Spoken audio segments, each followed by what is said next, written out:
Friends, welcome to my channel. ఈ video చూసే ముందుగా లైక్ అండ్ షేర్ చేసి సబ్స్క్రైబ్ చేసుకోండి ఫ్రెండ్స్. ఇక వీడియోలోకి వెళ్దాం. ఏపీ రాష్ట్ర వ్యాప్తంగా ఉన్నటువంటి పెన్షన్దారులు ఎవరైతే ఉన్నారో వీళ్ళందరికీ కూడా ఏపీ రాష్ట్ర ప్రభుత్వం తీపి శుభవార్త అయితే చెప్పింది. ఇక్కడ పెన్షన్దారులకు ఒక చేదువార్త కూడా అయితే చెప్పింది. దాంతోపాటు ఒక శుభవార్త కూడా వచ్చింది. ఆ చేదుగా ఏంటి, శుభవార్త ఏంటో ఈ వీడియోలో క్లారిటీగా తెలుసుకుందాం. ఈ వీడియోని ఎక్కడ స్కిప్ చేయకుండా చివరి వరకు చూడండి. ఈ వీడియో నచ్చితే మీ ఫ్రెండ్స్కి, మీ ఫ్యామిలీ మెంబర్స్కి షేర్ చేయండి ఫ్రెండ్స్. వాళ్ళకైతే ఒక ఇన్ఫర్మేషన్ అయితే ఇవ్వచ్చు. అలాగే మన ఛానల్ ఎవరైనా కొత్తగా చూస్తున్నట్లయితే సబ్స్క్రైబ్ చేసుకొని పక్కనే ఉన్న బెల్ ఐకాన్ మీద క్లిక్ చేయండి. దీనివల్ల రాష్ట్ర ప్రభుత్వం నుంచి, కేంద్ర ప్రభుత్వం నుంచి వచ్చే కొత్త పథకాల గురించి నోటిఫికేషన్ ద్వారా మీకు తెలుస్తుంది. అలాగే ఒక చిన్న లైక్ చేయండి ఫ్రెండ్స్. చాలా కష్టపడి వీడియో చేస్తాం కదా, మీరు చేసే ఒక చిన్న లైక్ వల్ల మాకు చాలా ఎంకరేజింగ్గా ఉండి కొత్త అప్డేట్స్ అనేవి చెప్పగలుగుతాం. ఇక వివరాల్లోకి వెళితే, రాష్ట్రంలో 2 రోజుల పాటు తనిఖీలు అయితే చేశారు. అంటే పెన్షన్లు 20 అనేది జరిగింది. ఎక్కడైతే అర్హత లేకుండా పెన్షన్లు పొందుతున్నారో అటువంటి పెన్షన్లన్నీ కూడా రాష్ట్ర ప్రభుత్వం తొలగించడం జరుగుతుంది. కొన్ని పెన్షన్లు అయితే ఆల్రెడీ తొలగించడం జరిగింది. ఆ యొక్క పెన్షన్లన్నీ కూడా చాలా వరకు తీపివేస్తారు. ఎందుకంటే చాలా వరకు మనుషులు ఇక్కడ లేకుండా కూడా పెన్షన్లు ఉన్నాయి. ఒకవేళ కనుక తీసుకోలేకపోయినా కూడా పెన్షన్ అవి డిజేబుల్ అవుతాయి. ఒకవేళ కనుక ఆ వ్యక్తి చనిపోయినా కూడా ఇతర దేశాల్లో ఉన్నా, లేదంటే అనివార్య కారణాల వల్ల ఈ యొక్క పెన్షన్ యాక్టివ్ అయినా సరే, ఇలాంటి విషయాలన్నీ కూడా ఇక్కడ కన్ఫామ్ చేసుకొని రాష్ట్ర ప్రభుత్వం యొక్క పెన్షన్లన్నీ తొలగించడం జరుగుతుంది.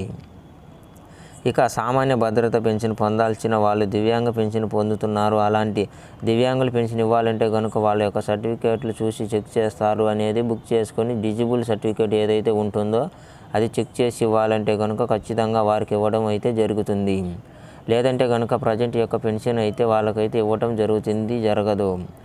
ఇలాంటి పెన్షన్లన్నీ కూడా రాష్ట్ర ప్రభుత్వం గుర్తించింది. ఒక ప్రెజెంట్ ఏంటంటే 2 రోజుల పాటు కూడా పెన్షన్లు గుర్తించి ఎంతమంది ఉన్నారు ఏంటి, ఈ 2 రోజులు కూడా ట్రయల్ అయితే వేసింది ప్రభుత్వం. ఇక ఎవరైతే ఇంకా అనర్హత ఉండి పెన్షన్ పొందుతూ ఉన్నారు, అంటే ఎవరైతే ఎలిజిబిలిటీ లేకపోయినా కూడా పెన్షన్ పొందుతున్నారో అలాంటి పెన్షన్లన్నీ కూడా రాష్ట్ర ప్రభుత్వం త్వరలో గుర్తించింది.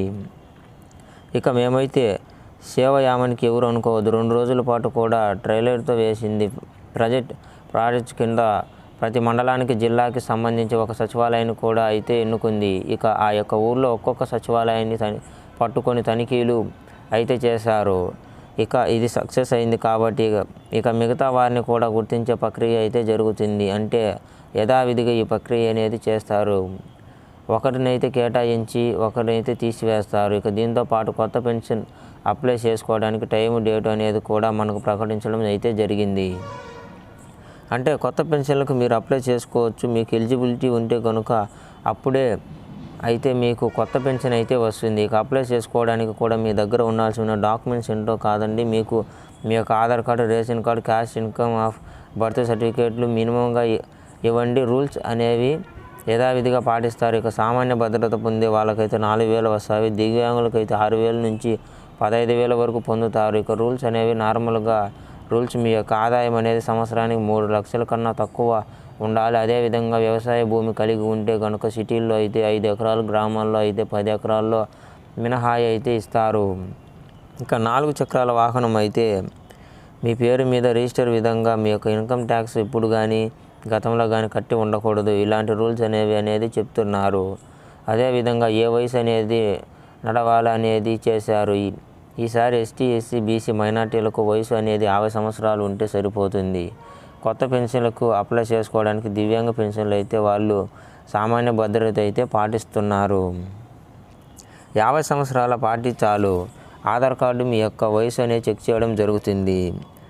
ఆధార్ కార్డులో ఖచ్చితంగా మీ వయసు అనేది కరెక్ట్గా ఉండేలా చూసుకోండి. ఇక ఆధార్ కార్డులో ఎక్కువగా మార్పులు చెక్ చేసుకొని, అది కూడా ప్రాబ్లం ఏంటి, అప్పుడు మీ ఆధార్ హిస్టరీ తీసుకురావాల్సి ఉంటుంది. ఇది కూడా గుర్తుపెట్టుకోండి. కాబట్టి cash income, date of birth certificate ఉన్నాయా, వీటన్నిటిలో ఉన్నటువంటి డేట్ ఆఫ్ బర్త్ ఆధార్ కార్డులో ఉండవలసి ఉంటుంది.